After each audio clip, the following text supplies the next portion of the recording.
Jacob Bailey. Good morning. Good morning, guys. How's it going? And brand new dad a second time. Yeah. Third time. Third time. Third time. Third Yeah, time. the third time. I was telling your brother the other day, I said, you can't let Jacob's family have all the kids. Mm-hmm. So I was saying, the Congratulations. kids love to have some cousins. That's awesome. Yeah, thank you. Very cool. Things are busy over at the museum, constantly changing over there, whether it's the parking lot, the outside, the inside. Tell us what's going on currently at the museum.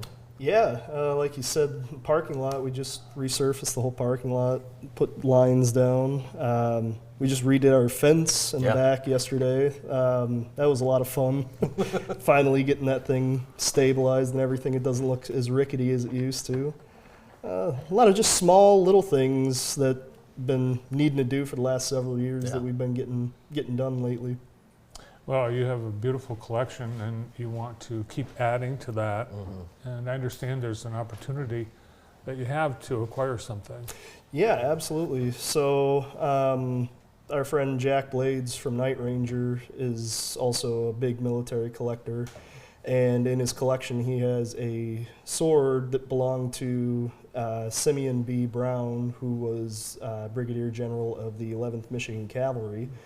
And that's significant because the 11th Michigan Cavalry was the last unit to go through Camp Blair here in Jackson, where our museum sits at. So it's just kind of a crazy bunch of coincidences that Jack has this in his collection. We're friends with him, and he's Jake, how did you guys put this together and figure out where it came from and all that? So did Jack originally reach out first, or I'm guessing he probably I reached out think to your he dad? mentioned something about it to my dad. Okay. And from there, I honestly don't remember how it all became what it became, but yeah. It would be great to get that sword back home, though, right? Yeah, absolutely. And this, interestingly, the Night Ranger artist, his name is Blades. Yep. And he's got a sword. Yeah, we're buying a blade from Jack Blades. Well, of course, we know Night Ranger. I had to throw a photo in. Yeah. Of course, you're good friends with the folks. Oh my gosh, look at that! There they are, right there. Oh yeah. That feels like yesterday. Which one's Jack? Jack is the one right behind me, pointing. He's the one standing next to John Bailey. But yeah, Jack had acquired this, and he's been to the museum a handful of times, right, Kevin? Just the one so far. Yep. When we did the dig, finding items from Camp Blair. So this would be a great piece to have, and we're looking for donors to help bring that back home. Jacob, how much money do we need to raise to bring that sword back to the museum? So right now I think we're looking to raise $12,000 total. Some of that I think has already been found. So. We're still looking for more donations from the community.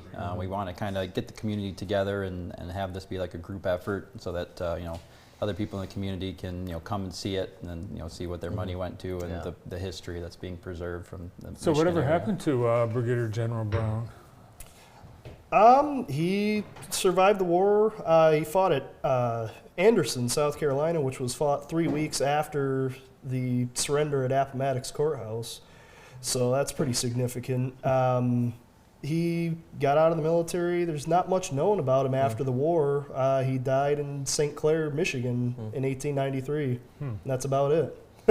It's amazing the pieces you have in the museum. Tell folks, just kind of give a little bit of a rundown of some of the pieces that you have on display. Oh, man. It's a lot. Yeah, because we've got a lot of new stuff. We've got guys working on our World War I machine gun cart. Like you can actually come in and watch the guys sand it down and using the angle grinders and stuff and trying to restore this thing back to brand new. I'm always fascinated by the weight of the equipment that was used back then, and knowing that a lot of 18, 19-year-old kids We're just carrying it everywhere and lugging this stuff around. It's amazing. No aluminum. No. And the museum's got a great uniform collection as well. That's one thing that we're really proud of is how large it is and how many different countries it includes throughout many conflicts. So. Well, your gift is tax deductible because the museum is a non-profit. Yes.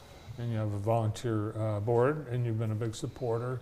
but you're always looking for more help. In addition Yeah. to the sword fundraising, people can join the museum, they can make donations. Mhm. And Yeah, absolutely. We're always looking for volunteers if you want to come out and work a day or, you know, see how it goes day to day at the museum. We're always looking for people, you know, come and hang out. You mentioned you're located where Camp Blair was, and you did archaeological dig. Mhm. Did you find some things from the days of Camp Blair? Yeah, there was that day that Jack Blades was out. We found a mallet head that was stamped with a little US. It was a fuse mallet. A couple of other things like some square buckles, some nails and stuff like that that likely date back to that time. But the mallet head was really one of the only things that was for sure a military item. Mm. That's pretty amazing. That was and cool. Proof there. If anybody doubted, this is where it was. Yeah, right in the middle of the city, Mm. right? Yep. Amazing. Yeah. But at the time, it was just That's right, cornfields. just land. Yep. Awesome.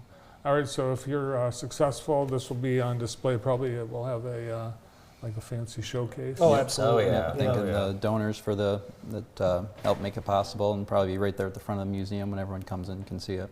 Awesome. Well, thanks for coming in today. Thank you guys. Thank you guys. Help out the museum, bring history home to Jackson.